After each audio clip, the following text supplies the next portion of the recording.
Warahmatullahi wabarakatuh.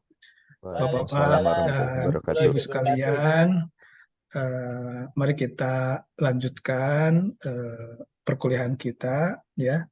Sekarang yang akan presentasi yaitu M. Wildan dan Pak Usuf ya, Ya, terkait dengan mengapa manusia berfilsafat dan mengapa manusia mencari kebenaran serta kebenaran hakiki ya.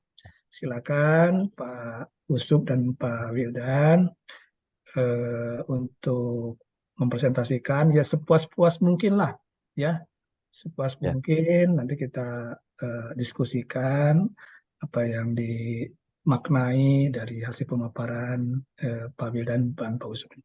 Silakan pertama, silakan siapa saja bebas lah ya, silakan baik, running aja itu Pak Usuf juga ya, baik. silakan. Ya, Assalamualaikum warahmatullahi wabarakatuh. Terima Waalaikumsalam. kasih kesempatannya, eh, Prof. Mungkin izin untuk presentasi ini karena kami kerja kelompok ya, jadi ini satu slide kami kumpulkan dan mungkin ada pembagian nanti terkait presenternya. Nah, jadi ini untuk tugas mata kuliah dari filsafat ilmu dari saya dan Pak Usup terkait 3 pertanyaan ya, mengapa manusia berfilsafat, kemudian mengapa manusia mencari kebenaran, dan yang terakhir terkait dengan kebenaran hakiki. Nah, yang pertama, mengapa manusia berfilsafat, kita tarik mundur dulu terkait dengan hakikat manusia, bahwa di dalam Al-Quran sendiri sebenarnya sudah disebutkan bahwa eh, kami, ya Allah, memuliakan anak-anak Adam itu dengan kelebihan yang sempurna atas kebanyakan makhluk yang telah kami ciptakan. Ini Quran surat di Al-Ankabut ayat 20. Tafsirnya sendiri, kelebihan yang sempurna yang dilebihkan dari kebanyakan makhluk itu adalah akal gitu kan. Jadi memang manusia ini punya kelebihan yang berbeda dengan makhluk yang lain dengan diberikannya akal. Nah, untuk apa akal itu bisa kita lihat di Ali Imran ayat 3, bahwa dalam penciptaan langit dan bumi ataupun pergantian siang dan malam itu terdapat tanda kebesaran Allah bagi orang yang berakal. Jadi di Ali Imran ketiga ini, akal ini dimaksudkan untuk manusia berpikir. Nah, kemudian Descartes, filsuf dari Perancis, dengan kalimatnya yang mungkin sudah cukup terkenal ya, cogito ergo sum gitu. Saya berpikir maka saya ada. Descartes melihat bahwa manusia itu menjadi seorang manusia atau keberadaannya itu diakui ketika dia berpikir gitu. Jadi bahwa kalau di sini bisa kita lihat secara hakikat bahwa manusia ini memang sudah diberikan akal dan berpikir itu seharusnya dilakukan oleh setiap manusia gitu, terkait dengan eksistensinya baik itu sebagai manusia ataupun sebagai makhluk sosial. Nah, berikutnya mengapa manusia ini berfilsafat gitu. Ada 4 hal yang menjadi alasan utama mungkin ya kenapa manusia itu berfilsafat. Yang pertama adalah ketakjuban gitu. Banyak filsuf yang menyebutkan bahwa awalnya filsafat itu adalah taumasia gitu, bahwa ada kekaguman, ada keheranan gitu kan, atau ketakjuban ketika melihat sesuatu gitu. Mungkin awalnya kan manusia melihat sesuatu yang ada di sekitarnya, lama-lama mungkin menjadi bertanya-tanya ya gitu. Kira-kira eh, apa gitu kan yang menyebabkan, atau apa yang eh, apa yang di benda-benda yang takjub itu seperti apa gitu kan. Dan kemudian dari satu hal ketakjubannya itu mengarah ke hal-hal yang lain yang lebih besar dan lebih luas. Nah, ini ketakjuban ini mungkin ya hanya bisa dirasakan oleh kita gitu kan, manusia, makhluk yang memang selain berperasaan juga mempunyai akal budi. Berikutnya adalah ketidakpuasan gitu. Ini terutama terjadi di Yunani. Jadi awalnya untuk menjelaskan banyak hal, baik itu asal mula sesuatu ataupun menjelaskan peristiwa-peristiwa, itu penjelasannya adalah mitos gitu. Jadi kenapa ada A? Karena mitosnya seperti ini gitu. Kenapa terjadi B? Karena mitosnya seperti ini. Jadi lebih dekat ke dongeng gitu, yang kebenarannya ataupun logikanya itu dipertanyakan lah gitu. Nah, tetapi kemudian penjelasan-penjelasan berupa mitos ini tidak memuaskan manusia gitu kan, terutama mungkin dalam konteks ini adalah masyarakat Yunani pada masa itu, dan terutama tokoh-tokoh pemikirnya. Nah, ketidakpuasannya ini membuat manusia ini mencari penjelasan gitu yang lebih pasti dan lebih meyakinkan. Nah, jadi ketika tidak puas, kemudian manusia ini mencari penjelasan. Nah, kemudian pada akhirnya penjelasan-penjelasan ini karena tidak karena didasarkan pada logika gitu, pada akal tadi, sehingga pikirannya menjadi rasional gitu kan, alasan-alasan ataupun eh, terkait dengan penjelasan asal mula dan peristiwa tadi itu lebih banyak ke yang rasional gitu, sehingga akal budi semakin berperan di sini. Nah, berikutnya adalah hasrat bertanya gitu. Karena ada ketakjuban dan ketidakpuasan tadi, manusia melahirkan pertanyaan-pertanyaan. Pertanyaannya ini eh, mendorong manusia untuk melakukan pengamatan, penelitian, dan penyelidikan. Nah, sehingga dari tiga hal ini, dari pengamatan, penelitian, dan penyelidikan, dihasilkanlah temuan-temuan baru yang menambah pengetahuan manusia. Nah, kemudian pertanyaannya pun bisa dibilang melebar dan semakin detail gitu. Yang tadinya bertanya-tanya terkait dengan wujud, nah pada ujungnya itu terarah juga pada dasar dan hakikat dari wujud itu sendiri. Ini merupakan salah satu ciri khas dari filsafat, yaitu mempertanyakan sesuatu gitu kan secara radikal dari akarnya dan universal. Nah, berikutnya adalah terkait dengan keraguan gitu. Manusia ketika sudah mendapatkan jawaban dari pertanyaan gitu, mendapatkan kejelasan ataupun keterangan dari pertanyaannya itu, eh, masih menanyakan gitu, apakah pertanyaannya ini sudah terjawab dan apakah jawabannya ini sudah benar atau belum gitu kan. Nah, sehingga muncul sebuah keraguan atau ketidakpastian dan kebingungan di manusia yang bertanya. Nah, keraguan ini merangsang manusia untuk bertanya dan mendetailkan ataupun menggiring manusia untuk berfilsafat. Nah, tiga hal ini yang mendasari mengapa manusia berfilsafat ini dikemukakan oleh Jan Hendrik Rapar. Nah, berikutnya, kenapa manusia berfilsafat? Karena filsafat ini sendiri memiliki manfaat gitu, seperti yang disampaikan oleh Woodhouse ini. Ada 4 hal yang beliau kemukakan. Yang pertama, dengan berfilsafat, manusia ini akan semakin mandiri secara intelektual. Artinya, dia melatih diri untuk berpikir kritis, khususnya dalam ranah keilmuan. Jadi ketika mendapatkan sebuah teori, dia mempertanyakan dan membuktikan teori itu sendiri gitu, sehingga tidak hanya sekedar mengamini atau menerima secara dogma.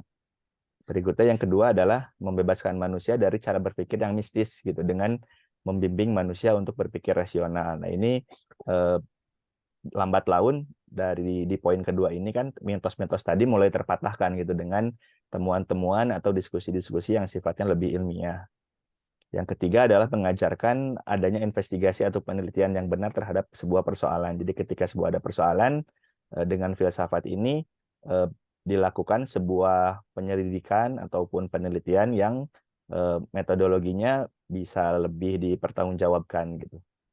Nah, yang terakhir adalah terkait dengan nilai atau value. Jadi filsafat ini membuat seseorang bertanggung jawab terhadap hasil pemikirannya. Jadi ketika dia memikirkan sesuatu, ya setidaknya hasil dari pemikirannya ini tidak bertentangan atau sesuai dengan hati nuraninya.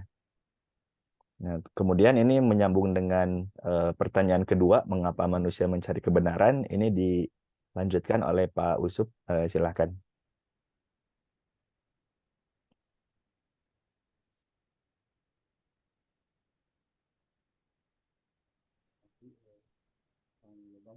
Izin Prof untuk memaparkan menyampaikan terkait mengapa manusia mencari kebenaran.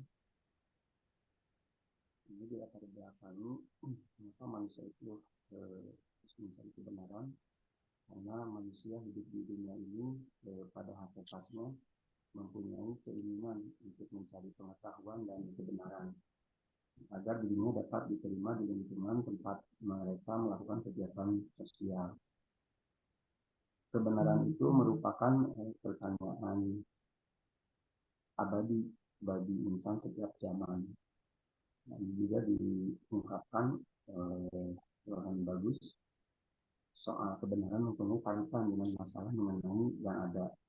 Hal ini berarti bahwa dasar kebenaran itu adalah ada atau yang bereksistensi. kebenaran hanya mungkin terjadi kalau sesuatu itu ada, dan jika sesuatu itu tidak ada, kita tidak dapat mengatakan bahwa sesuatu itu dikatakan benar.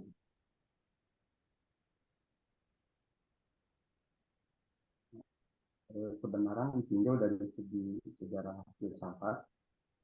Yang pertama, kita mengenal Aristoteles, filsafat dari filsuf dari Yunani.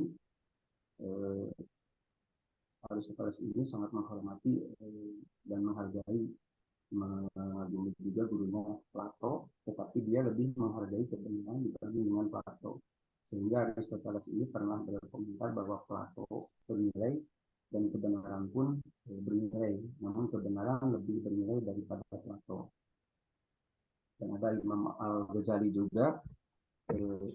Imam Al-Ghazali ini termasuk salah seorang ilmuwan yang selalu mencari kebenaran, sehingga beliau mengalami keraguan tentang kebenaran itu. Dalam mencari kebenaran, dia mempelajari ilmu kalam, tetapi ilmu kalam tidak memuaskan. Kemudian mempelajari filsafat, ternyata dia menemukannya, dan selanjutnya dia mempelajari ajaran batinnya.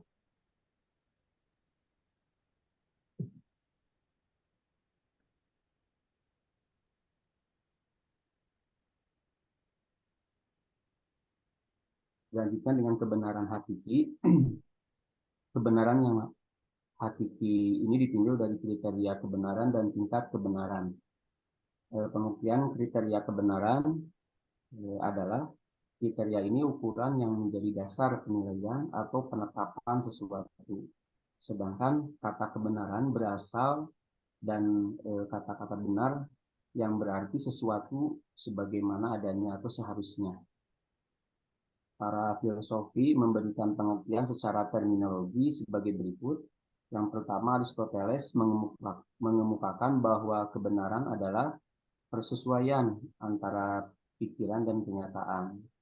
Yang kedua, ada Plato mengemukakan bahwa kebenaran adalah sesuatu yang terdapat pada apa yang dikerjakan untuk dikenal.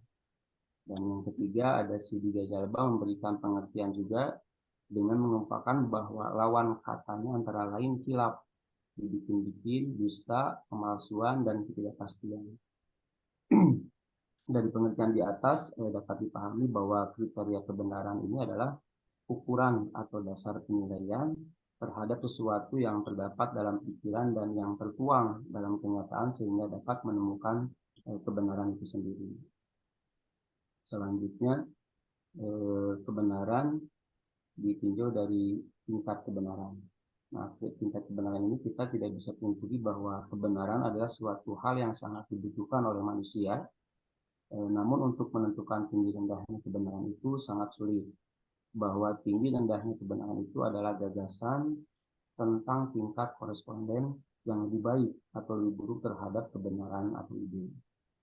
Ada perbedaan tingkat itu ditentukan oleh subjek yang menyadari atau menangkap kebenaran baik panca indera maupun rasio. Berdasarkan skop potensi subjek ini, maka tingkat kebenaran itu dibagi menjadi 4 bagian. Yang pertama ada tingkatan kebenaran indrawi, di mana tingkatan kebenaran indrawi ini tingkatan kebenaran yang paling sederhana dan paling pertama dialami oleh manusia. Yang kedua, tingkatan kebenaran ilmiah. Tingkatan kebenaran ilmiah ini berdasarkan pengalaman-pengalaman yang didasarkan atau didapatkan melalui indera dan diolah pula oleh rasa. Yang ketiga, tingkatan kebenaran filosofis. Kedua tingkatan di atas, kebenaran indrawi dan ilmiah itu telah dilalui dengan tahapan pendahuluan rasio dan pikiran murni, ruang yang mendalam, mengapa kebenaran itu semakin tinggi nilainya. Tingkatan kebenaran religius yang keempat ini, kebenaran mutlak yang bersumber dari Tuhan Yang Maha Esa dan dihayati oleh seluruh integritas kepribadian dengan iman dan kepercayaan. Selanjutnya,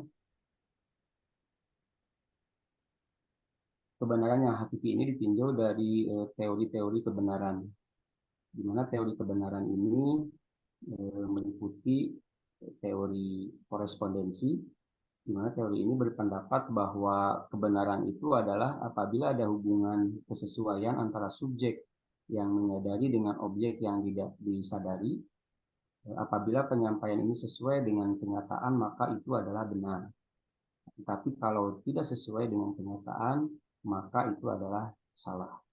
Itu menurut Mustafa Al-Amin dalam bukunya Al-Balagh dan Al-Wadihah. Kebenaran atau benar itu berupa kesesuaian atau koresponden. Dalam arti kata lain dimaksud dengan suatu pendapat dengan apa yang sungguh merupakan halnya atau fakta. Nah, menurut Bertrand Russell, salah seorang pelopor teori ini mengungkapkan bahwa suatu pernyataan benar jika materi pengetahuan yang dikandung cocok dengan objeknya. Dengan demikian, dapat dipahami bahwa teori korespondensi ini mengenal dua hal, yaitu pernyataan dan kenyataan. Yang selanjutnya, teori konsistensi. Teori konsistensi ini sering dinamakan the coherence theory of truth, di mana kebenaran adalah ditegakkan atas hubungan antara putusan yang baru dengan putusan lainnya yang telah diketahui dan diuji kebenarannya lebih dahulu. Aristoteles mengungkapkan juga bahwa suatu standar kebenaran dengan kriteria koheren, dan secara sederhana ini diungkapkan bahwa suatu pernyataan benar bila pernyataan itu bersifat koheren atau konsisten dengan pernyataan-pernyataan sebelumnya yang dianggap benar. Bila kita menyatakan bahwa semua yang bernyawa pasti akan mati adalah pernyataan yang benar, maka pernyataan bahwa manusia adalah makhluk yang bernyawa dan manusia pasti mati adalah benar pula. Sebab pernyataan kedua konsisten dengan pernyataan pertama, jadi suatu proposisi itu cenderung benar jika proposisi itu koheren dengan proposisi yang lain. Itu menurut Endang Saifuddin Ansari. Dari teori ini dapat kita pahami bahwa apabila kita menerima kepercayaan-kepercayaan baru sebagai kebenaran, maka hal itu semata-mata atas dasar kepercayaan-kepercayaan itu saling berhubungan dengan pengetahuan yang kita miliki. Dengan demikian, kebenaran menurut teori ini adalah kesesuaian pernyataan dengan pernyataan lainnya yang lebih dahulu diakui dan diterima kebenarannya. Selanjutnya, menurut teori kebenaran pragmatis. Pragmatisme ini teori yang menyatakan bahwa kebenaran ialah suatu yang praktis dan bekerja. Jadi kebenaran ini tidaklah ada melainkan terjadi.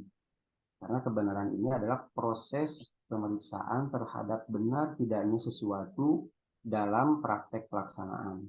Nah, sesuatu itu disebut benar hanya jika mampu memecahkan problema dan mempunyai kegunaan.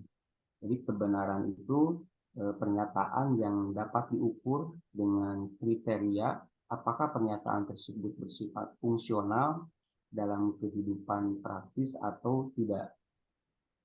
Artinya pernyataan itu atau implikasinya mempunyai kegunaan praktis dalam kehidupan manusia.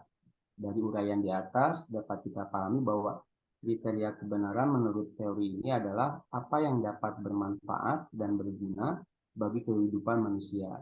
Mungkin sesuatu pada hari ini dianggap benar karena bisa bermanfaat, tetapi besok belum tentu karena dianggap tidak bermanfaat, atau pada seseorang dianggap benar karena berguna pada dirinya, tetapi pada orang lain tidak benar karena tidak berguna pada orang lain. Selanjutnya, ini teori, menurut teori kebenaran dari sisi religius. Teori ini berpendirian bahwa kebenaran adalah kebenaran ilahi, kebenaran yang bersumber dari Tuhan yang disampaikan melalui wahyu. Kebenaran tidak cukup dengan ukuran interest dan rasio individu, tetapi harus dapat memberikan keyakinan dan menjawab problema umat. Karena itu kebenaran haruslah mutlak dan berlaku sepanjang sejarah kehidupan manusia. Dengan demikian, teori ini berpandangan bahwa kebenaran harus berlaku sepanjang zaman dan dapat membimbing manusia ke arah yang lebih baik. Sekalipun pandangan ini mendapat tantangan dari kelompok non-religius, karena mereka beranggapan bahwa dogma adalah kepercayaan yang diterima tanpa melalui kritik dan penyediaan yang tentunya bertentangan dengan sifat asasi manusia sebagai makhluk rasional. Mungkin itu Prof yang dapat saya dan Pak Wildan sampaikan terkait tugas presentasi di hari ini. Bangga apabila ada pertanyaan teman-teman. Silakan bapak-bapak yang lain, ibu-ibu, bapak-ibu yang lain, ada hal yang ingin disampaikan, dipertanyakan atau ditanggapi, ya silakan. Ya nanti Pak Usup dan Pak Wildan bisa menjawab atau mengomentarinya. Silakan.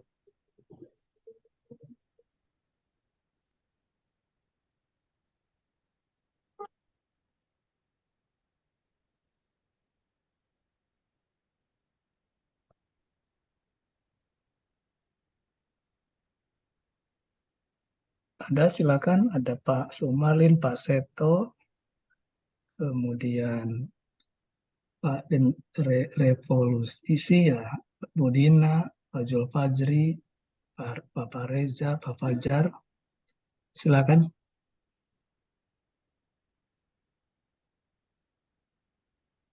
Mungkin ini Pak Iwa, intinya itu kita mencari kebenaran dari kebermanfaatan untuk kebenaran itu sendiri, barang itu yang perlu dikembangkan Pak Iwa. Ya. Silakan itu mungkin. Saya masih dalam posisi mengendarai mobil Pak Iwa. Ya, silakan Prof. Hati-hati Prof. Ya. Iya, enggak.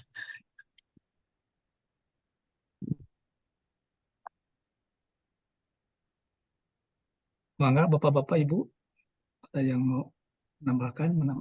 Silakan Pak Sumarlin. Terima kasih. Assalamualaikum warahmatullahi wabarakatuh.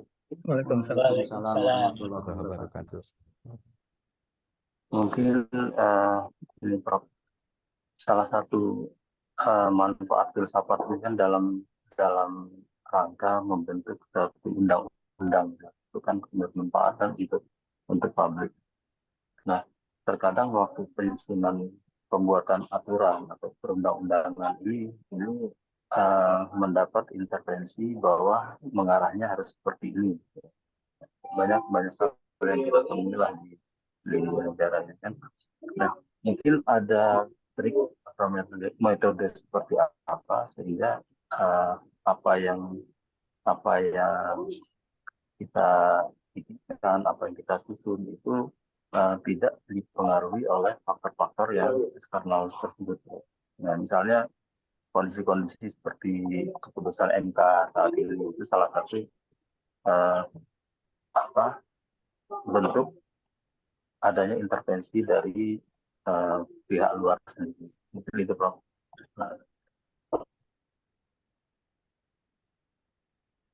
Ya, silakan Pak Wildan, Pak Usup, ada yang akan ditanggapi dari Pak Sumarlin. Ini terkait dengan yang lagi in ya sekarang, terkait dengan MK memutuskan ya, terkait dengan para hakim ya menetapkan dan memutuskan terkait dengan barangkali ya pasal undang-undang ya yang tidak sejalan. Itu bagaimana itu? Itu kan juga terkait dengan kebenaran karena undang-undang itu juga kan dibuat berdasarkan fakta-fakta ya, berdasarkan empirical condition gitu kan, yang ya berbagai situasi gitu ya. Nah, itu silakan ditanggapi barangkali Pak Usu, Pak Wildan. Baik Prof, saya mencoba menjawab. Ini mungkin lebih ke pendapat pribadi ya. Jadi karena memang bukan ahli hukum juga. Jadi kalau memang tadi kan dilihat yang disampaikan dari tugas kami Pak, yang tadi terutama dipresentasikan ketika bagiannya Pak Usup kan disampaikan ada beberapa aliran ya terkait dengan kebenaran. Jadi kalau kita mungkin sebagai umat beragama tentu kebenaran mutlak itu kan hanya dari Allah Subhanahu wa taala gitu kan. Jadi kalau itu bisa dibilang tidak bisa diterbantahkan. Nah, sedangkan mungkin kalau konteksnya dalam bernegara gitu ketika yang dipakai memang hukum ataupun peraturan yang disusun oleh manusia gitu. Tentu di sini ada apa ya, ada kemungkinan untuk benar dan ada kemungkinan untuk jadi salah gitu. Dan mungkin tadi kalau diperhatikan dari aliran-aliran tadi gitu kan, terkait kebenaran yang nah jadinya mungkin lebih ke yang pragmatis ya. Jadi apa yang kemarin benar gitu kan tiba-tiba bisa jadi berubah gitu. Dan kalau diperhatikan memang seringkali gitu kan dalam hukum ini yang disusun itu adalah apa yang dirasa benar di waktu itu gitu. Makanya mungkin dasar dari KUHP kita kan dari KUHP yang disusun oleh Belanda gitu, sehingga walaupun sudah banyak perubahan tapi karena dasarnya itu kan sudah dibuat dengan kondisi masa itu gitu kan, dan mungkin yang menyusunnya juga bukan orang Indonesia gitu, ada beberapa yang dirasa tidak relevan gitu kan, sehingga perlu ada penyesuaian. Nah, itu juga jadinya kan kebenarannya bergeser gitu. Jadi kebenaran itu sendiri mungkin dirasa benar gitu ketika waktu disusun beberapa dekade yang lalu gitu, tapi tidak relevan lagi sekarang. Nah,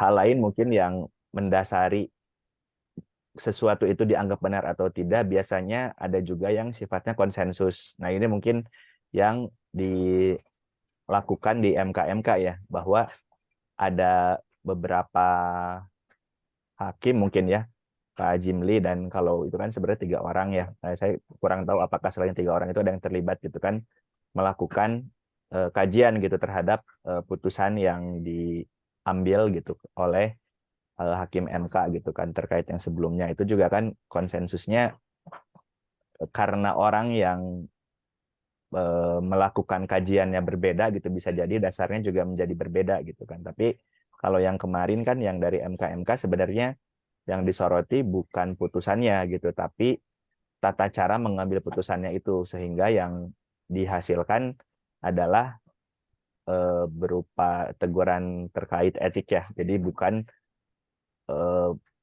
putusannya tetap berlanjut atau dibatalkan gitu, tapi lebih ke etika hakim-hakim MK itu ketika melakukan putusan yang sebelumnya. Jadi terkait dengan peraturan ataupun ya perundang-undangan gitu, karena itu memang ya Indonesia tidak mendasarkan peraturannya dari suatu agama tertentu gitu. Jadi pasti dasar undang-undangnya itu sendiri atau peraturannya itu bisa berubah gitu, karena bukan kebenaran mutlak gitu yang tadi saya sampaikan. Mungkin dulu ketika disusun seperti apa, nah sekarang ketika konteksnya sudah berubah mungkin perlu ada perubahan.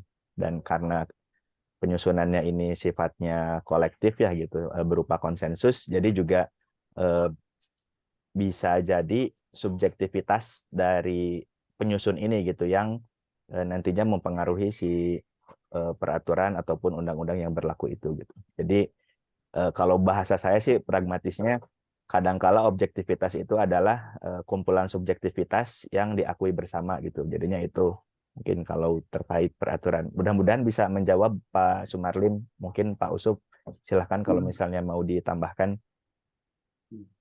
Menambahkan sedikit tadi apa yang disampaikan oleh Pak Wildan.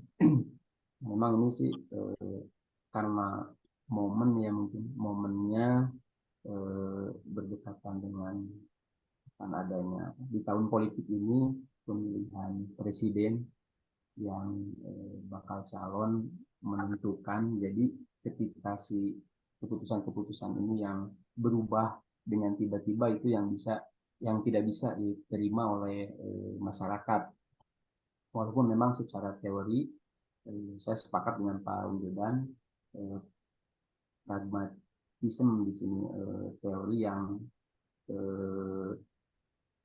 mengungkapkan bahwa suatu proposisi ini benar hari ini tapi belum tentu benar di kemudian hari.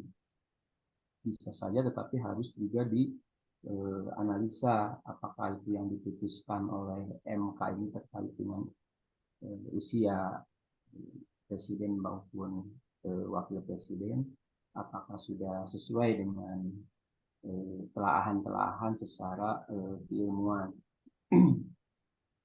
Tetapi kalau itu ditunggangi oleh kepentingan dari personalnya, itu menurut saya menyimpang dari kebenaran yang mutlak harus dimiliki oleh seseorang ilmuwan atau seseorang yang memiliki peranan penting di negara ini.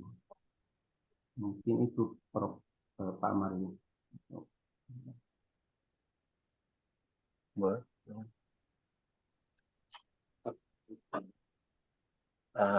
Mungkin saya menanggapi sedikit Kang Usut. Sebenarnya tadi saya nggak mau masuk ke esensi ke politiknya, tapi bagaimana dalam berfilsafat ini kita bisa tegak lurus gitu, tidak dipengaruhi oleh manapun. Jadi dalam kita mencari suatu kebenaran itu betul-betul didasari oleh pemikiran dan kondisi yang ada di lapangan.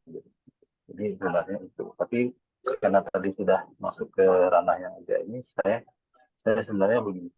Kalau kaitan dengan putusan itu, menurut kalau bagi saya sih sebenarnya justru itu demokrasi yang paling baik, karena artinya di setiap manusia Indonesia yang sudah berusia 17 tahun itu kan kedudukan di mata hukumnya sama. Ini saya coba mencari satu kebenaran ya.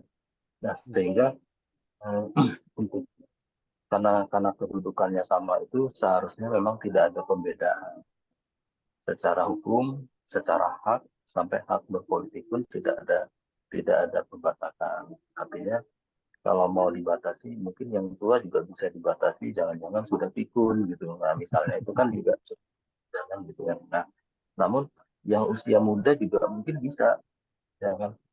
Nah,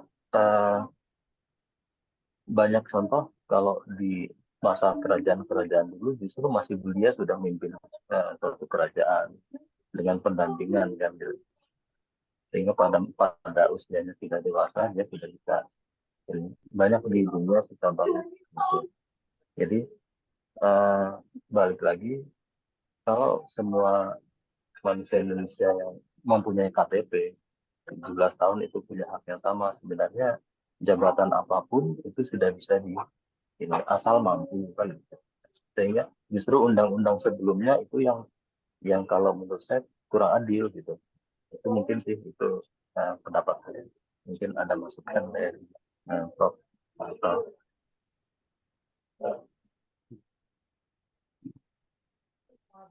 Baik.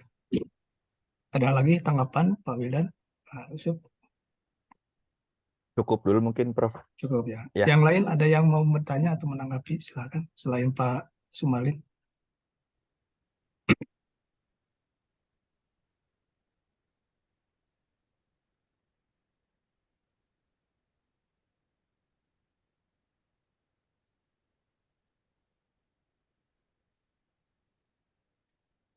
Belum ada ya? Siapa? Silakan. Sedikit saja, Prof. Pak Fajar, silakan. Ya, gimana? Untuk kebenaran ini, Jadi menarik sekali nih, Mas Iwa. apakah Iya. apakah temuan kebenaran ini itu sebagai tujuan akhir gitu? Yang mana mungkin beberapa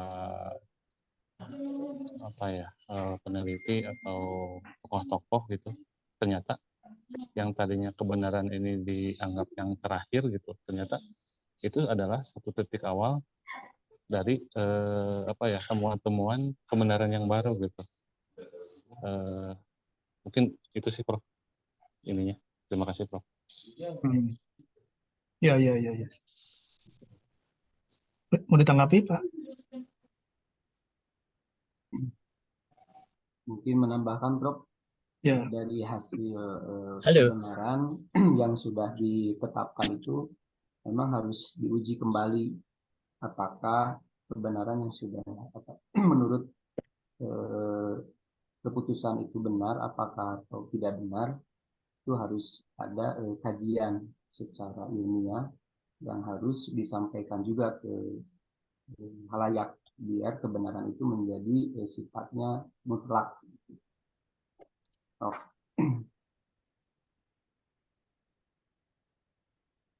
Oke, terima kasih Pak Usu. Ya, ada lagi yang lain yang menambahkan?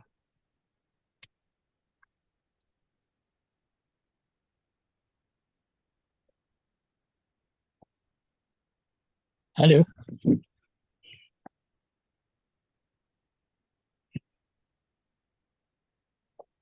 Belum ada ya? Baik, Bapak-Bapak sekalian ya. Yes, loh. Ya, terima kasih nih Pak Wildan, Pak Usup ya, yang sudah luar biasa nih. Bagus sekali, ini menarik sebenarnya. Apa yang dikaji pada hari ini tentang kebenaran ya, luar biasa ya. Memang kita lihat tadi hakikat manusia ya untuk mencari kebenaran ya. Bahwa manusia itu sejak dilahirkan ke muka bumi ini sebenarnya sudah memiliki potensi ya, sudah memiliki potensi sebagai makhluk pembelajar sebenarnya, karena tentunya dianugerahi ya dengan potensi-potensi mulia tadi ya, baik yang dalam terkondisikan maupun tidak.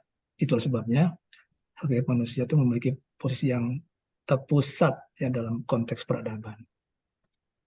Salah satu kekhasan potensi manusia itu adalah kesadaran diri untuk melakukan refleksi dari suatu sistem kehidupan yang melalui apa? Tentunya melalui suatu olah pikir, rasa, dan raga. Ya. Nah, oleh karena itu sebenarnya manusia itu punya nalar, ya, punya nalar. Ya. Nah, nalar inilah manusia apa namanya? Karena menalar itu merupakan suatu proses berpikir, ya, proses berpikir dalam menarik suatu kesimpulan dari suatu pengetahuan, ya, berupa pengetahuan. Jadi sekarang Bapak-Bapak semua masuk dalam ilmu arsitektur, ya, nah, itu sudah masuk ke suatu kondisi dalam pengembangan atau ranah pengetahuan. Mana nanti Bapak-Bapak masuk ke dalam suatu kegiatan yang untuk apa istilahnya riset saja gitu ya, melakukan kajian-kajian dengan menggunakan pola berpikir dalam suatu metode ilmiah. Ya, jadi memang berpikir itu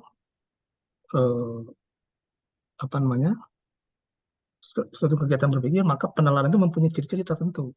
Ya, ciri yang pertama apa? Adanya suatu pola berpikir yang secara luas dapat disebut itu logika namanya. Ya. Nah, dalam hal ini maka kita dapat katakan bahwa tiap bentuk penalaran mempunyai logika tersendiri. Atau dapat juga disimpulkan bahwa kegiatan penalaran merupakan suatu proses berpikir logis. Di mana berpikir logis itu di sini suatu diartikan sebagai kegiatan berpikir menurut suatu pola tertentu. Ya. Itu ciri-ciri yang pertama. Jadi ada yang disebut logika. Ciri kedua tentang dari penalaran itu adalah adanya sifat analitik ya dari suatu proses berpikirnya. Jadi penalaran merupakan suatu kegiatan berpikir yang menyadarkan diri kepada suatu analisis dan kerangka berpikir yang dipergunakan untuk apa? Untuk analisis tersebut dalam yaitu logika penalaran yang bersangkutan. Di logika penalaran yang bersangkutan. Artinya apa?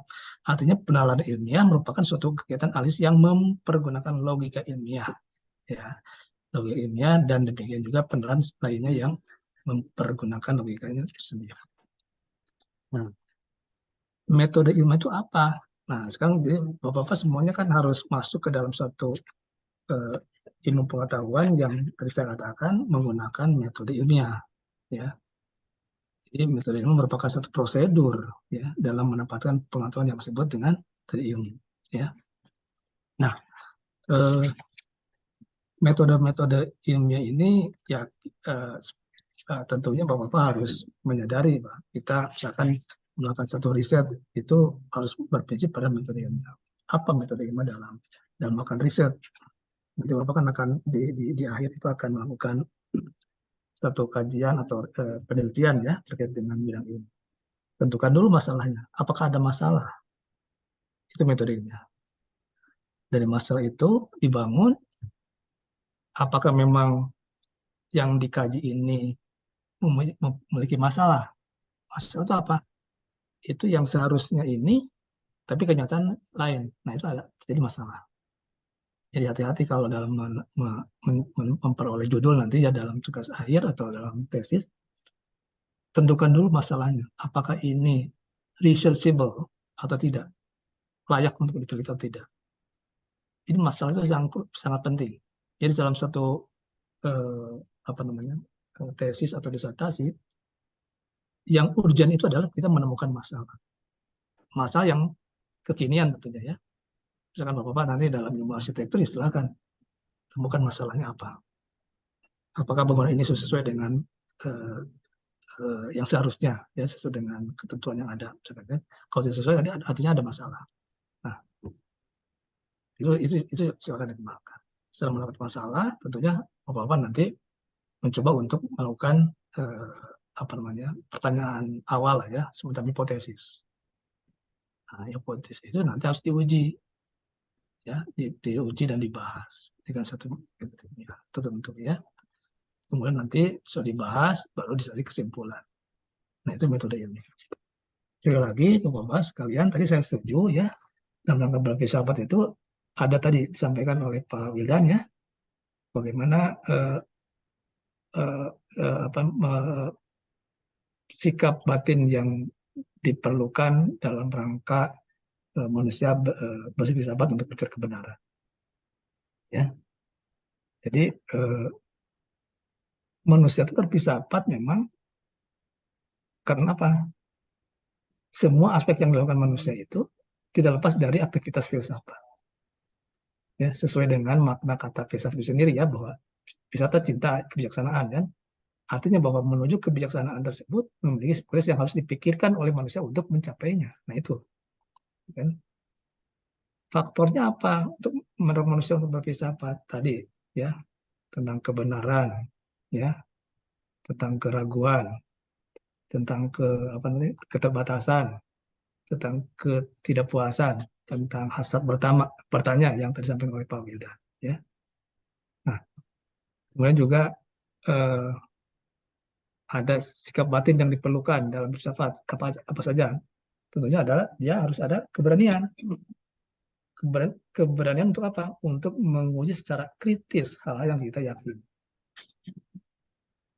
Yang kedua, sikap batin kita manusia itu adalah kesediaan untuk mengajukan tadi saya sampaikan hipotesis alternatif dan memberikan tanggapan awal terhadap suatu pernyataan filsafat. Ya, tidak peduli seburuk apapun ya. Tampaknya memang tanggapan kita pada saat itu. Ya. Kemudian sikap kita adalah adanya tekad ya untuk menempatkan upaya mencari kebenaran di atas kepuasan. Jadi ada teori ya bahwa kebenaran itu kan harus punya yang bernilai manfaat. Untuk dia sendiri bermanfaat, tapi untuk yang lain memang belum tentu bermanfaat. Nah itu teori kebenaran salah satunya ya. Terus sikap batin yang lain adalah kemampuan. Kemampuan untuk apa? Untuk memisahkan kepribadian seseorang dari materi diskusi, ya, agar tidak menyebabkan kekabularan berpikir atau konflik pribadi sehingga dapat menghambat proses diskusi filsafat, ya, gitu ya. Nah, manusia mencari kebenaran gimana? Manusia dalam hidupnya selalu ingin mencari sesuatu yang benar, ya, pasti itu ya. Apakah di antara manusia ada selalu ingin mencari yang salah? Ya, tentunya itu hal yang tidak rasional ya, tentunya ingin cari yang benar. Tidak terbatas apakah yang diusahakannya baik atau buruk, tapi selalu ingin mengetahui kebenaran sesungguhnya ya, apa yang dilakukan atau diusahakan. Namun kebenaran yang dimaksud itu adalah kebenaran terhadap sesuatu yang hasilnya bermanfaat tadi yang sampaikan ya. Ada manfaat. Jadi yang penting adalah kebenaran itu yang bermanfaat bagi kehidupan manusia. Ya. Nah, demikian pula dalam mencari dan menemukan kebenaran, walaupun ada banyak jenis kebenaran. Ya. Tadi ada kebenaran yang biasa, kebenaran ilmu, kebenaran filsafat, kebenaran agama. Akan tetapi jenis kebenaran apapun yang dicari itu, yang diperoleh itu diyakini harus merupakan sinergi antara agama dan ilmu. Ya, apa? Untuk apa? Demi terwujudnya keseimbangan peradaban manusia. Jadi jangan sekedar kebenaran ilmu itu untuk ilmu saja, tidak.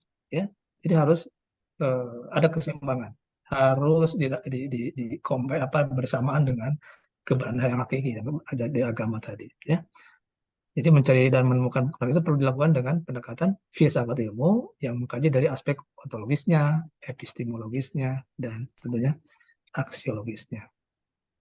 Tadi disampaikan kebenaran pragmatis, kebenaran koheren, ya. Nah, itu juga apa namanya sebuah kebenaran ilmiah. Yang pragmatis seperti apa? Ya, sesuatu dianggap benar apabila memiliki manfaat tadi, ya, yang secara praktis, ya, untuk kehidupan manusia. Tadi ada kebenaran korespondensi, ya, koresponden, ya. Jadi kalau kebenaran itu dianggap benar apabila materi pengetahuan yang terkandung dalam itu berhubungan atau memiliki koresponden yang dengan objek yang dituju, ya, yang dicari atau yang apa namanya, yang dibahas gitu ya. Nah, teori koresponden itu menggunakan logika induktif sebenarnya. Artinya apa? Metode yang digunakan dalam berpikir itu dengan bertolak dari hal yang khusus ke yang umum. Ya, dengan kata lain bahwa kesimpulannya itu ditarik karena ada fakta-fakta yang mendukung yang telah diteliti dan analisis sebelumnya. Jadi induktif, ya, dari yang khusus ke yang umum. Ya. Tadi juga dibahas tentang kebenaran koheren, ya. Jadi koheren itu memang sesuatu itu dianggap benar, suatu pernyataan dianggap benar apabila konsisten dan memiliki koherensi dengan pernyataan sebelumnya yang dianggap benar. Jadi teori koheren ini menggunakan logika deduktif, kebalikan dengan teori koresponden. Artinya metode yang digunakan dalam berpikir itu dengan bertolak dari yang umum ke yang khusus, deduktif gitu. Ya. Nah, itu ya, Bapak Ibu sekalian. Jadi sebagai tambahan saja, jadi terkait dengan tadi yang dibahas terkini ya terkait dengan undang-undang, memang undang-undang itu sudah dibuat ya, berdasarkan sejumlah kondisi ya, misalkan kondisi pragmatis yang berlaku, kultur, budaya, sosial, semuanya dibahas sana, dibuatlah suatu undang-undang. Pada kenyataannya memang masih ada hal-hal yang mungkin tidak sesuai dengan kondisi sekarang, itu mestinya kan memang dibahas di dalam suatu dewan legislasi, ya. Nah, tidak memutuskan sendiri atas apa namanya keinginan sendiri, atas katakan dari luar, atas karena kekerabatan, atas karena apa namanya kolegialisme, tidak atas dengan apa istilah sekarang itu dengan keluarga itu apa ya itu ya. Jadi harus harus apa namanya konsisten undang-undang dibuat itu untuk dipakai untuk dimanfaatkan untuk kemakmuran atau kehidupan manusia, kesejahteraan manusia. Nah, ketika hakim memutuskan karena ada unsur tadi yang saya sampaikan, ada kepentingan tertentu, maka MK lah nanti yang menegur hakim, karena tugas MK itu kan melihat bagaimana apa namanya perilaku, konsistensi hakim, ya. Jadi bukan undang-undangnya, tapi melihat hakimnya dalam menjalankan dan undang-undang tersebut. Ya. Nah, itulah soal itu ceritanya panjang kan. Sekarang sedang ada mungkin melakukan uji, ya, pengujian lagi terhadap undang-undang 90 ya kalau nggak salah MK itu, ya. Ya, 90. 90 ya. Nah, itu ramai juga. Kita nikmati saja Bapak Ibu sekalian. Kita coba kaitkan aja itu kondisi pragmatis sekarang ini kaitan dengan ilmu kita, filsafat. Barangkali ada yang nyambung gitu ya. Apa yang kita bahas hari ini dan yang lalu insya Allah ada yang nyambung. Bagaimana kebenaran ditempatkan dalam sebuah konteks undang-undang ya untuk apa? Untuk keperluan kemanfaatan kehidupan manusia. Itu ya mungkin tambahan dari saya. Prof. Marto mungkin bisa menambahkan. Ya, mungkin ini menarik Mas Iwa. Ya. Jadi nampaknya dengan keputusan MK kemarin ini kasus saja ya. Dan tadi saya kata kunci tentang kebermanfaatan tentang masalah ini, masalah belajar tentang kebenaran. Jadi di sini kalau kita melihat posisi kasus yang terjadi di MK kemarin, dan ini dampaknya akan lebih luas ini sekarang ini. Sedangkan waktu yang dibutuhkan untuk KPU itu nampaknya sangat sempit sekali. Nah ini sangat berbahaya dan ini akan menimbulkan chaos nantinya. Jadi kita bisa melihat sekarang kalau kita melihat koran pagi hari ini tadi nampaknya rame ya, ini akan diuji kembali tentang kondisi umur yang di bawah 40. Padahal kalau kita melihat posisi MK itu adalah hasil keputusan MK itu berarti sudah harga mati, nggak bisa dirubah lagi. Mungkin masalah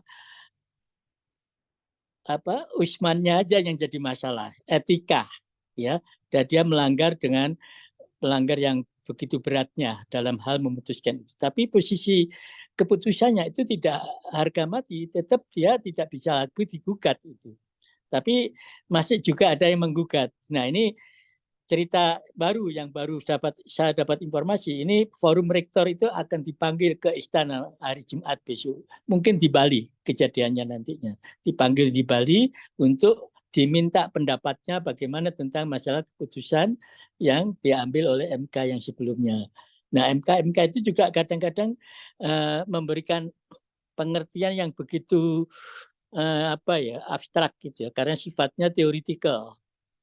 Jadi didasarkan teoritikal, tidak melihat kajian-kajian secara mendalam, akhirnya dia memutuskan dan dihukum Usman itu dengan hukuman yang sifatnya memang berat bagi dia ya, karena posisinya dicopot sebagai ketua MK. Tapi hak kewajiban dan kewenangannya itu masih ada dia. Haknya masih ada dia. Hanya tidak diperbolehkan untuk mengikuti atau memutuskan hal-hal yang sekaitan dengan strategi. Nah, di sini kembali pada kalau kita bicara tentang masalah filsafat secara dalam itu berarti berbicara secara naluri. Naluri setiap orang itu sangat berbeda dan masalah kejujuran dan kompetensinya itulah yang akan dipertaruhkan di dalam satu keputusan. Intinya ini adalah keputusan, hal-hal yang sama pun juga akan terjadi di dalam menentukan teori-teori yang ditemukan oleh berbagai bidang keilmuan yang ada di dalam filsafat itu. Ya, katakanlah di sini arsitektur. Bagaimana membuat satu keputusan untuk membuat sesuatu yang memang menarik, yang mungkin tren untuk saat ini. Dan mungkin 5 tahun ke depan pun juga akan sangat berbeda keputusannya. Nah, ini menyangkut masalah yang tadi kasus undang-undang itu sebenarnya semuanya ada di DPR dalam memutuskan undang-undang yang kaitannya dengan masalah keputusan untuk MK tadi itu. Jadi ini menarik dan ini masih lama ini. Saya khawatir pemilihan presiden kita kalau nggak hati-hati di dalam hal memutuskan ini masalah calon-calon presiden kita ini itu akan berdampak luas terhadap pemerintahan. Suasana sudah berbeda ini Mas Iwa sekarang ini. Mungkin secara marwah kita, kondisi bumi kita kalau kita arahkan ke satu alam semesta itu nampaknya sudah murung gitu. Ya. Mungkin bisa dirasakan oleh teman-teman di sini ya. Kondisi suasana atau situasi di dalam pemerintahan kita itu sudah mulai banyak yang murung, termasuk menteri-menteri kita. Ya, termasuk menteri yang terbaik itu Pak Bu Sri Mulyani, kemudian yang menteri PUPR itu kan menteri-menteri yang terbaik untuk saat ini di tataran Jokowi. Tapi toh dia merasa kecewa sekarang dengan keputusan hal-hal yang diambil oleh Jokowi. Jadi mudah-mudahan lah ini kondisi alam semesta yang murung ini mudah-mudahan bisa bercerah lagi sehingga kita mengambil satu sikap yang bijak di dalam hal mengambil satu kebijakan-kebijakan di masa-masa depan. Ini memang masih banyak seperti yang disampaikan Pak Iwa tadi, memang teori ini memang sifatnya absolut ya, yang artinya bisa kita lakukan dengan hal-hal yang bisa melakukan satu best practices di dalam hal kasus-kasus yang terjadi di alam semesta ini. Jadi kalau kita kaitkan dengan bidang ilmu kita tentang filsafat ilmu, itu menarik dan masih relevan tentang apa yang ada sekarang dan yang akan terjadi di masa-masa mendatang. Jadi kata kuncinya tadi saya katakan adalah masalah kebermanfaatan terhadap kebenaran. Itu kembali pada nurani pengambil keputusan yang akan diambil di dalam sesuatu potensi kompetensinya yang dia katakan di situ. Jadi artinya kita perlu merenungi kembali tentang apa yang diputuskan oleh MK kemarin, dan ini berdampak secara luas dalam tataran pemerintahan di negara kita ini. Mungkin itu Pak Iwa saran saya. Tapi intinya adalah tentang kebermanfaatan kebenaran itu secara hakiki itu milik Allah, tapi masalah kebenaran sesaat atau simultan nanti ke depan itu adalah hal-hal yang perlu dikaji kembali. Saya kira gitu. Mungkin ada lagi barangkali Pak Iwa tambahan. Ini udah 8:30. Ya, mungkin ya saya sudah rasa nggak cukup terasa lah, ini. Prof. Marto ya. Saya juga ini lagi ada acara ini apa namanya akreditasi ya. Akreditasi internasional ya. Betul. Jadi cukup padat juga hari-hari ini Ya, ya. sama. Saya juga padat Ya. ini. Ya, jadi terima kasih Prof. Marto sudah menambahkan kondisi-kondisi real yang kita hadapi ya di negara kita saat ini.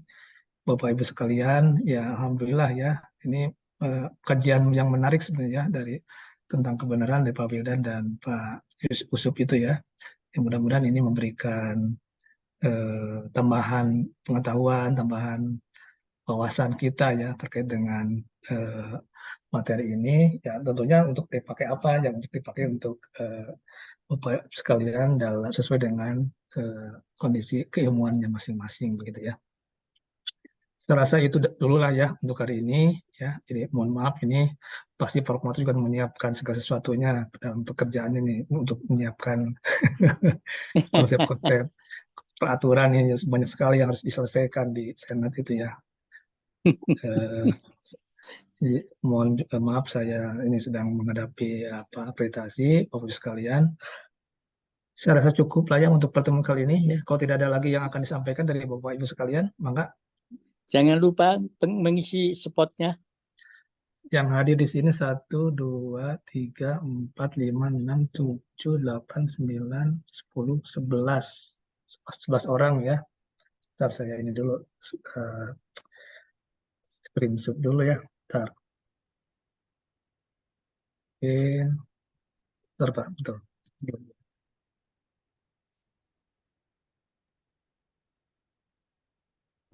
Snap.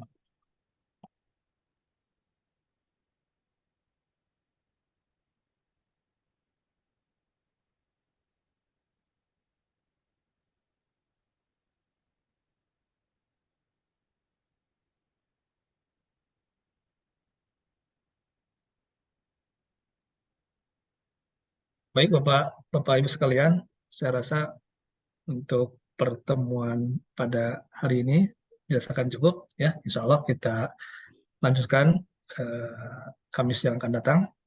Mudah-mudahan Bapak Ibu sekalian, Prof. Marto juga dalam keadaan sehat walafiat semuanya, ya bisa beraktivitas sebagaimana biasanya ya. Insya Allah pertemuan ini juga penuh ada keberkahan ya. Amin. Mari kita tutup perkuliahan dengan bersama-sama membacakan alhamdulillah. Alhamdulillahirrahmanirrahim. Assalamualaikum warahmatullahi wabarakatuh. Waalaikumsalam. Ya, pamit untuk live ya. Terima kasih Prof. Ya, terima kasih Prof. Jangan lupa berita acaranya ya. Ya. Ya, siap. Baik Prof. Baik. Ya. Yo, assalamualaikum warahmatullahi wabarakatuh. Waalaikumsalam warahmatullahi wabarakatuh. Ya, izin pamit ya. Ya Prof, silakan.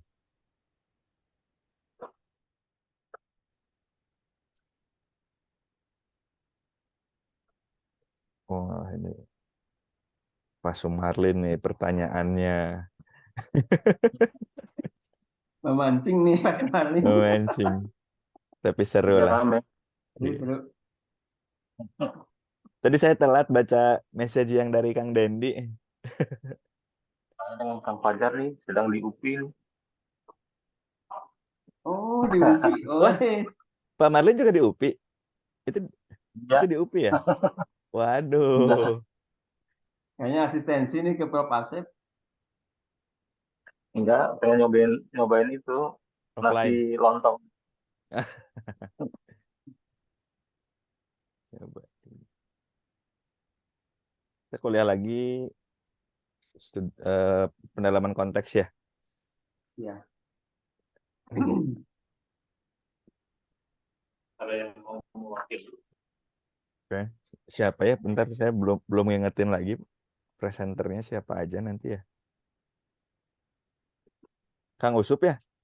Salah Iya. satunya. Sama Fajar tuh, Pak Fajar juga.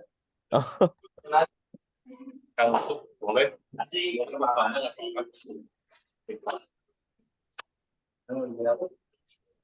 Kang, punten nanya Kang, kalau studi pendalaman konteks sama metode itu bedanya apa ya? bedanya. Bedanya apa ya? cara Beda tipis ya, ini. Beda cover. Bingung sih soalnya. Beda tipis. cara mendesain kan. Ya. Kalau apa ya? Sebenarnya kalau yang konteks saya ngelihatnya isu apa yang mau didalami sih. Dan bisa jadi bukan terkait metode dalam mendesain. Tapi kalau yang Prof. Barli itu lebih ke metode kita mendesain sih. Gimana apa dasar kita sehingga desainnya seperti ini gitu. Ya mirip sih ya, tapi yang saya tangkap bedanya itu sih. Larinya nanti ke style ya, stylenya kan, yang suka metode kreatif, suka misalnya gini, saya ini punya ketertarikan dengan dinosaurus misalnya. Nah, Terus saya bikin bangunan tuh mirip dinosaurus, kemudian alam lingkungan dengan dinosaurus, dan kayak gitu. Itu metodenya kan. Kalau pendalaman konteks ini berarti isi yang kita angkat itu sebenarnya dasarnya dari mana? ya. Mempunyai dasar yang kuat atau tidak gitu. Misalnya saya bilang kunjungan wisatawan itu sekian misalnya. Nah, itu dasarnya dari mana? Mungkin ada berdasarkan survei angket atau mungkin data dari dinas pariwisata atau data dari Bapeda. Berarti kan dasarnya kuat gitu lah. Jadi konteks yang kita tulis itu mempunyai dasar. Ini nebak-nebak aja. Sama saya ikut menebak tadi kayak Pak Sumarlin. Jadi kalau tadi contohnya bangunannya mirip dinosaurus gitu. Nah, mungkin kalau yang di studio saya lupa yang Prof. Barli itu apa nama mata kuliahnya ya? Tangan. Apa? Perancangan. Oh, perancangan. Di perancangan itu kan apa ya? Gimana gitu biar si desainnya itu mirip dinosaurus gitu. Pendekatannya apa? Apakah misalnya metafora gitu atau misalnya apa ya? Form follow function yang kayak gitulah gitu.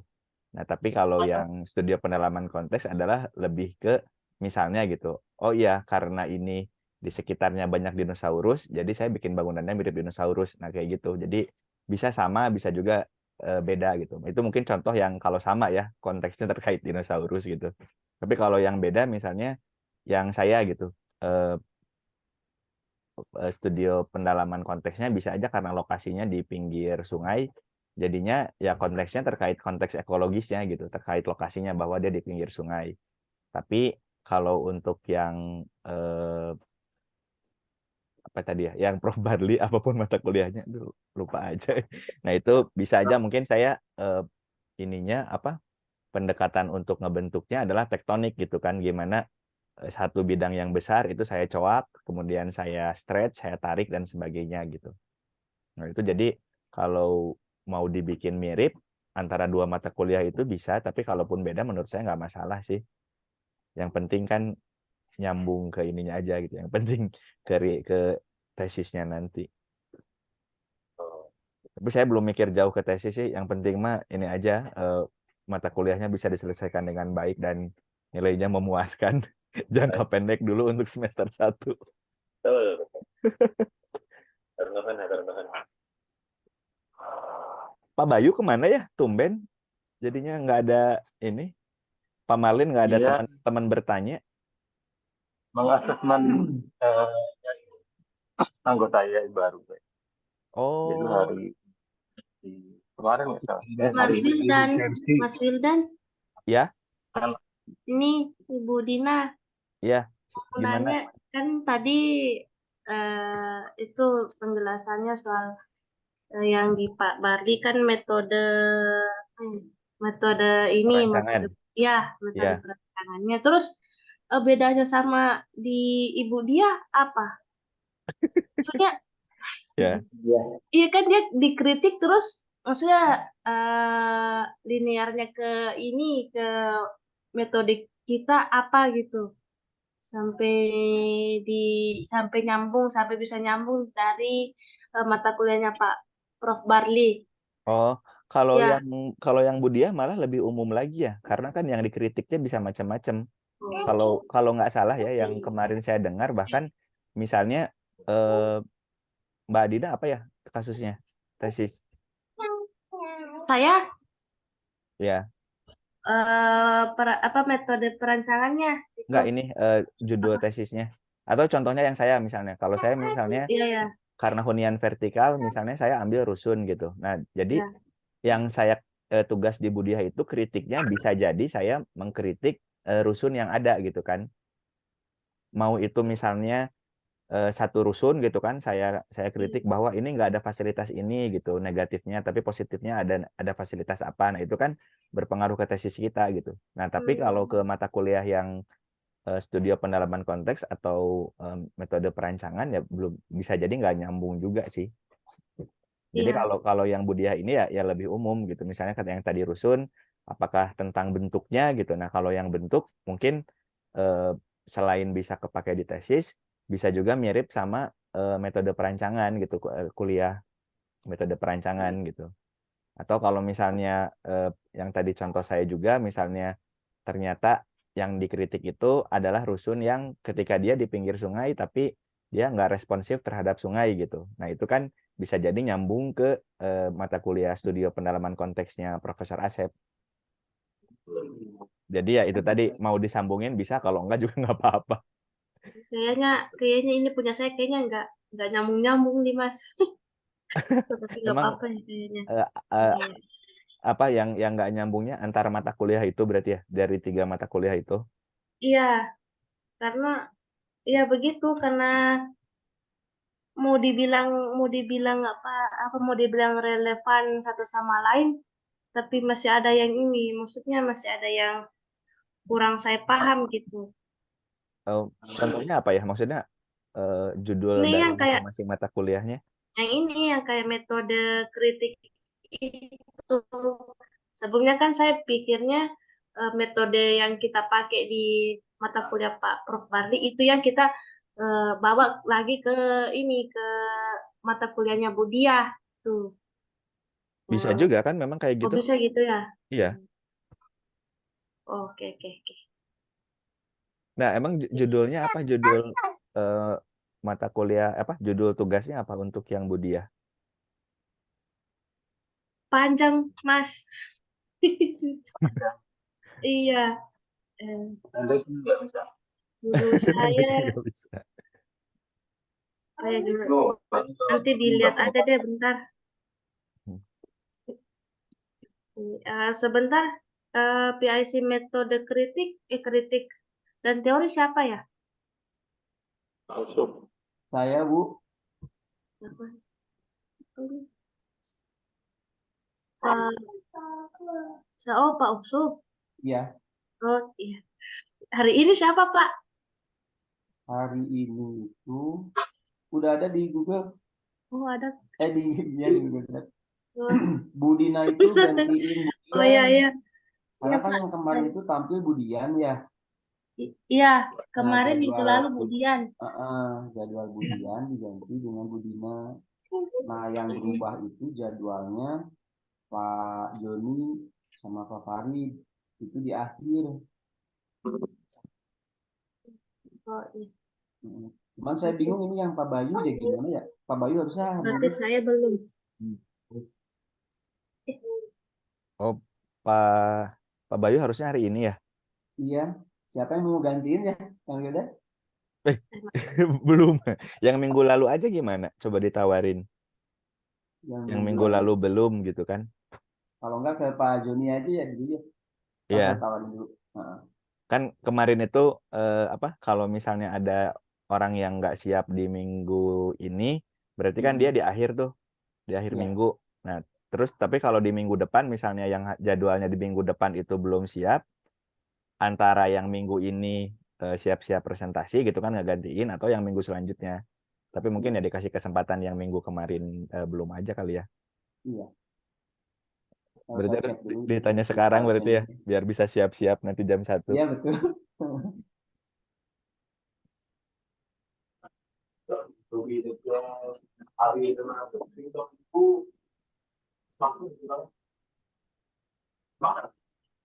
Sama satu lagi Pak, punten. Ya, yang mana? Buat ekonomi pengembangan proyek kan itu presentasinya buat UTS ya. Iya. Kalau bisa sih sudah dikumpulkan Pak. Oh gitu.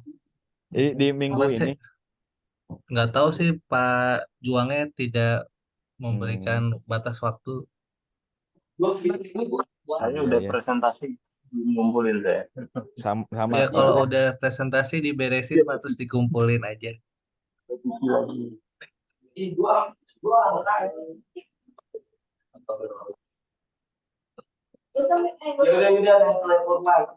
Pak Belda ini kuliahnya jam 9:30 kan ya? Ya. Oke. Saya mau live dulu ya. Ya. Ya, sip. Paling nanti ketemu lagi 9:30 ya. Ini masih record ya? Oh iya, yang siapa saya. Ya?